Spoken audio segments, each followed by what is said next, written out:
All right, welcome to the deep dive. We love to get into the nitty-gritty here, and today is no exception. We're going to be talking about something a lot of our listeners have expressed curiosity about, and it's, well, living and working in space. Yeah, beyond the astronaut ice cream and floating around, we're talking about the long haul. Like, what's it actually like to be up there on the ISS for months on end? Right, exactly. Yeah. And we're really lucky today to be working from an absolutely incredible source, basically a first-hand account from an astronaut who spent 6 months on the ISS. A real insider's perspective. Totally. So we're going to try and pull out kind of the most fascinating details, the things that you probably wouldn't hear about, just from the news or whatever. Absolutely. And we're going to be focusing on a few really, really key things here. The incredible process of capturing a supply ship using the robotic arm, the Canadarm2, and then the whole, the importance of teamwork when you're living in those super tight quarters, and then how people, forge those connections, those bonds in such a extreme environment. Yeah, so let's jump right in. Our astronaut starts with this really vivid scene of a supply ship arriving. They call it Kunotori. It's a Japanese HTV, HII transfer vehicle. And she's with Paolo, one of her crewmates, up in the cupola. Right, the cupola. That's that amazing 360-degree view, right? Yeah, overlooking Earth. And they're watching as this ship approaches. And it's carrying all this vital stuff. I mean, we're talking food and supplies, new experiments, parts to keep the station running. And of course, care packages. Don't forget the care packages from home. I mean, that's going to be like Christmas morning up there. Oh, totally. Especially after weeks of, dehydrated food and the same old stuff. I mean, can you imagine getting fresh coffee and letters from your family? Yeah, and think about the logistics of this. The ISS and this approaching vehicle, they're both traveling at like 17,500 miles an hour. That's crazy fast. So you've got this massive ship, about the size of a tractor trailer coming in. It's this tiny speck at first, but it gets bigger and bigger. And they have to capture it. Yeah. Using the station's robotic arm, the Canadarm2. But unlike the old shuttle missions, where the shuttle itself could adjust, maneuver if it needed to, the ISS can't do that. Right. The ISS is huge. It's like the size of a football field. It's not exactly nimble. It's not a sports car, that's for sure. So catching this free-flying vehicle, it's all down to the robotic arm and the skill of the operators. There's absolutely no room for error. Yeah, I mean, one wrong move and you could damage the arm, the station, the supply ship. It's really high stakes. No pressure. So how does this all actually work? So as Kunotori gets closer, our astronaut takes on the role of R1, the prime robotics operator, and Paolo's the VV1, the visiting vehicle operator. So they're the point people for this whole capture process. Right. And the whole crew gathers in the cupola. Everyone's watching the screens, monitoring the data, but they're also looking out the window because visual confirmation is key. They need to see what's actually happening. Yeah. Right. Absolutely.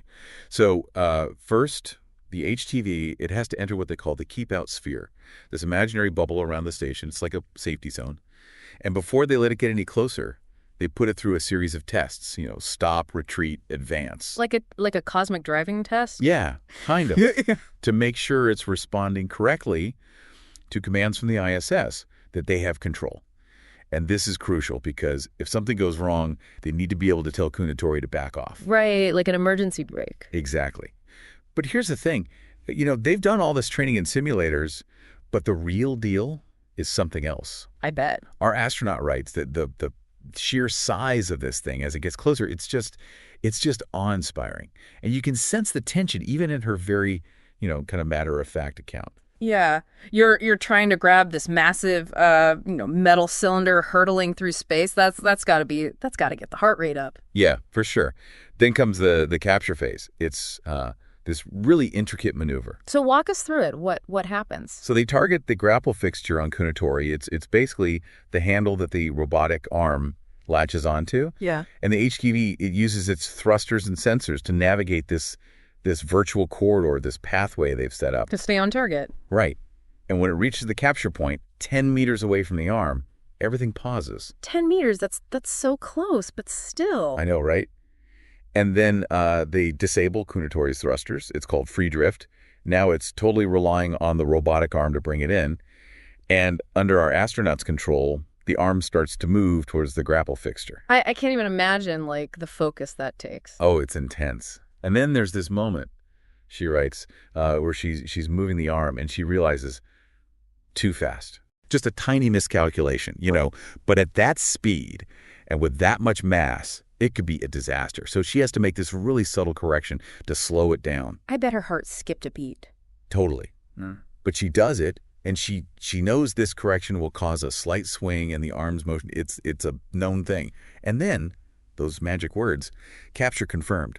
The arm snares onto the grapple fixture. Oh, what a relief. Total relief. And, what's so cool is that right after this, she looks out the window and she sees the Finger Lakes in New York State. No way. Yeah.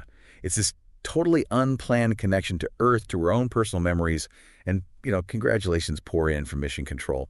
And she gives this prepared remark about human-robot collaboration. Well-deserved, I'd say. Totally.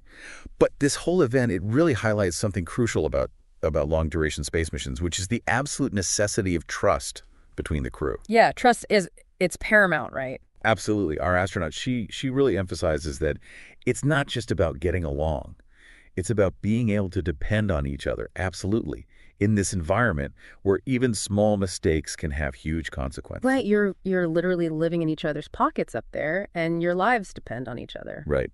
And, these crews, they're intentionally made up of people from all these different backgrounds, different countries, different specialities, and often they don't meet until they're assigned to a mission. Wow, so you're thrown together with these complete strangers. So how do you build that trust? Yeah, that's the question.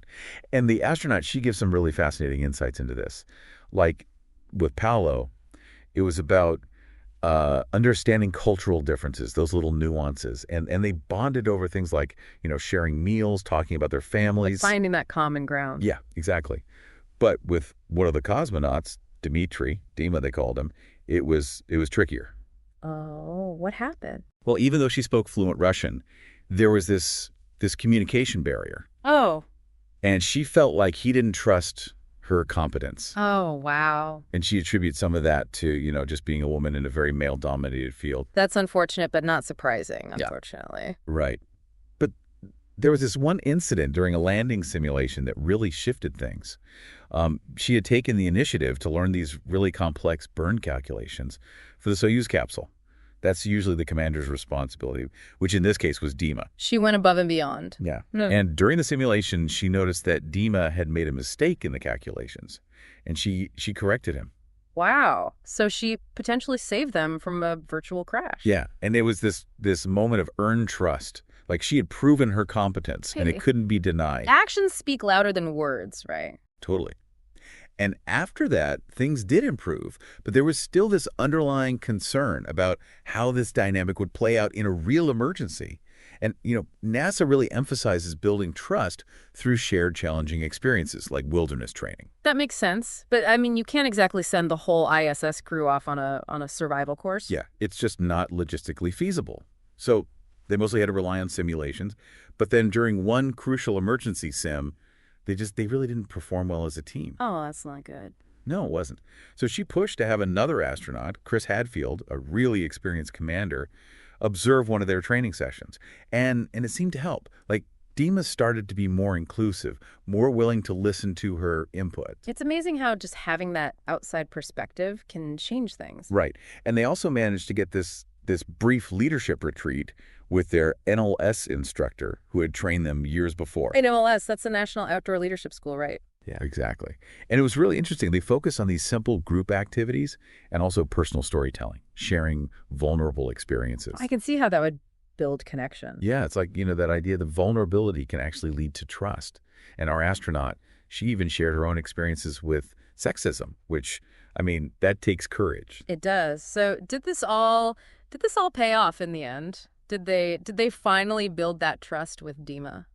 Yeah, it did. She talks about how this experience really taught her to not make assumptions about people, to let them surprise you. And Dima did surprise her. By the time they were in orbit, they had a much stronger, more cohesive dynamic. That's great to hear. And then, the book goes into daily life on the ISS, and it's just fascinating. Like, she describes her arrival as this amazing homecoming, which, it's this artificial environment, this metal box hurtling through space, but she still felt this sense of coming home. That's really powerful. Yeah, and she talks about being welcomed by the crew that was already there, the zero-gravity hugs, the tour of the station, which included some pretty funny moments like how they collect urine samples in microgravity. I bet that's a sight to see. Then the whole experience of zero-G itself, she writes about it as this feeling of three-dimensional freedom. It's like a whole new way of moving, of existing. Yeah, totally. And then, of course, there's the connection to Earth.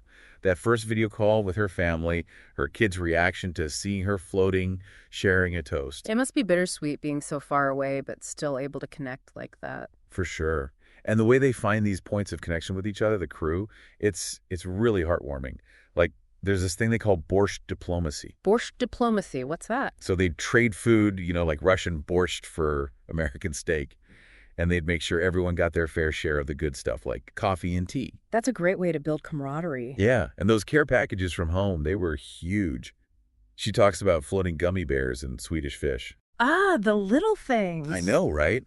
And the calls and video conferences with family, helping with homework, the cat making an appearance. It's all about maintaining those connections. That's so important. But of course, it's not all sunshine and roses. She talks about this concept of cockroach thinking. Cockroach thinking. It's about not letting negative thoughts take over. Like, you might have a bad day, you might be frustrated, but you can't let those feelings dominate. Don't let the cockroaches take over your brain. Exactly. Yeah. And she gives this example of how, one day she was feeling stressed and she accidentally triggered the fire alarm during a drill. It was a small thing, but it ended up providing some useful data. But more importantly, it taught her this lesson about, putting the mission first, even when you're having a tough time. Because everyone's relying on each other. Exactly. And then there are those moments where they're up there in this, this incredible but isolated environment, and something happens on Earth. Like, she talks about how the whole crew rallied around Scott Kelly when his sister-in-law was shot. It must be so hard being so far away and unable to help directly. Absolutely. And then their reaction to the tsunami in Japan, their connection to the Japanese mission control team, and how they made all these origami cranes as a symbol of hope. It's just really powerful. It shows that even in space, they're still connected to humanity, to events on Earth. Totally. And then there's the bond she formed with Commander Scott Kelly, someone she initially had some differences with. And this incredibly moving moment where they all supported Paolo when his mother passed away. They gathered in the cupola as they flew over Italy during her funeral. Wow, that gives me chills. Just the shared humanity of that moment. It's powerful. And, the takeaway for her was that they had become like a family. They'd built this incredible trust, and it made the whole experience, all the challenges, all the triumphs, even more meaningful. So I think what we're seeing here is that a successful mission in space, it's not just about technical skills. It's about human connection. It's about trust. It's about communication. Absolutely. And it makes you think, like, how can we apply these lessons, the things they learned in this extreme environment, to our own lives, our own teams, our own communities? Yeah, how can we build that kind of trust, that kind of resilience, that kind of connection here on Earth? It's a really powerful question. Yeah. And